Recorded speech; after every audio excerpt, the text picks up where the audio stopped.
Hey folks, welcome back to the Rock and See Homestead. My name is Lance. I want to welcome you to our channel, and today we're going to do a garden tour here, and it's going to be quick and easy, but we just want to give you guys an update of what the garden looks like this 1st of September. Some things are really looking good, some things are looking really bad, and they're gone out of the garden already. And then if you haven't been keeping up with some of our social media posts, you know that our tomatoes were attacked by some bugs. There'll be a video coming out short with that, so I don't want to give you too much, but let's just say that it was nasty and gross. So let's get after it.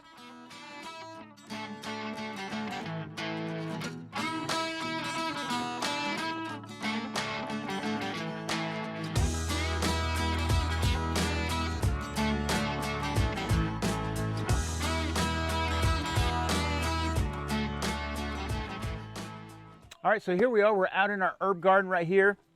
And the herb garden kind of took off a little slow. We're a little late getting it planted, but it has came on with a vengeance lately.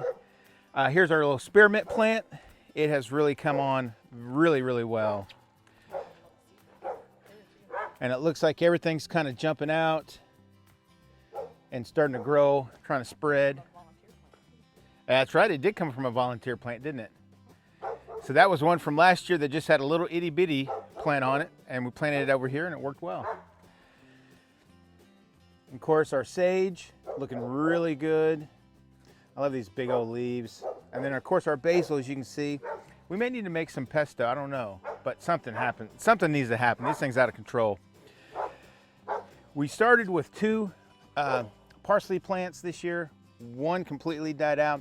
This one looked like it was dying out, and then it came back, and it's looking like it's growing and getting new growth, and looking like that's doing really well. And then of course we have our thyme and our oregano and grass. We've had the worst time with trying to get grass out of these this year. But look at those things, are so pretty. So awesome. And then of course we got some lemon balm mint. And this stuff is awesome. Excuse the dog barking in the background. She's been a little crazy this morning. But the lemon balm is really looking good. And of course, Marcy zinnias are just out of control. Some of these need to be cut back. We're going to do that later today. But, you know, these things are just beautiful, and they're getting so big they're actually splitting because they're so tall and huge.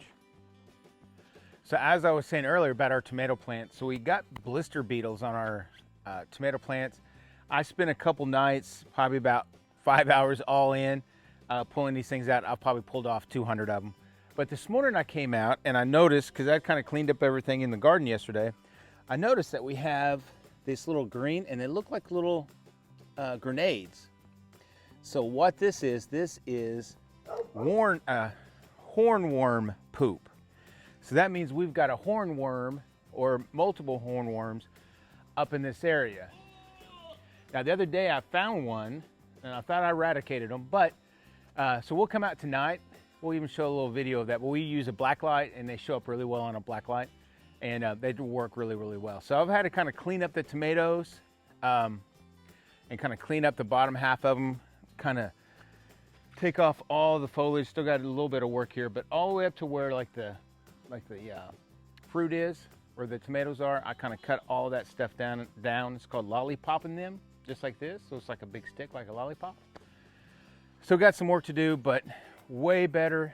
Like I was saying, these things were crawling with these bugs, and those blister beetles will hurt you greatly if you touch them or those kind of things. They will get you pretty bad. So I was pretty skeeved out about it. But other than that, the tomatoes are looking good. They're liking it. The weather now, since it's getting a little bit cooler, we did a huge harvest yesterday, so not all these look like, now there's a few that may be ready to go tonight. But for the most part, we've got a really good tomato crop this year. The plants are looking fairly healthy, even for a late season. This is September, so hopefully we got another good month out of them. That's what we're hoping for. And I tell you, our cherry tomatoes, those sun sugars, those things have been producing machines all year long. And I'm just trying to look and make sure that there's no more bugs laying around somewhere. So last night I spent some time in the garden and I ripped out all of our cucumbers and our cantaloupe. All the cantaloupe had came off and they were ripe. I think we picked up six of them yesterday, and we picked up 3 the other day. So I think overall we've had like 9 or 10 cantaloupes all together, and they've been fantastic. As you can see, the carnage of all the cantaloupe and cucumbers. The cucumbers weren't awesome for us this year, but we got some succession planned. They're already popping up. We're gonna plant some more in here and maybe over there to kind of get another boost here in fall. Hopefully we have enough time for those guys to come through. But let's come down here and look at the little baby ones we have going.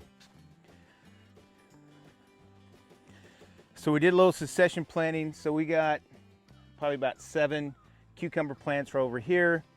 And then over here we got some lettuce growing. And we're hoping this is gonna grow through and we're gonna be able to have this pretty much until it freezes out. We can try to put a cover over this, but now with the cattle panels, it may be a little difficult. We'll have to kind of figure that out. But we're gonna also do some succession planting in that bed, as well as maybe some in that, just to kind of give us some more fall growth here in the garden. I think we're gonna try to go for maybe some radishes, some beans, and maybe some more cucumbers. And we'll see what else we have time for, because here in Oklahoma, we're good till about end of October, 1st of November. Sometimes it varies, just depends on if we get a real cold spell early or not.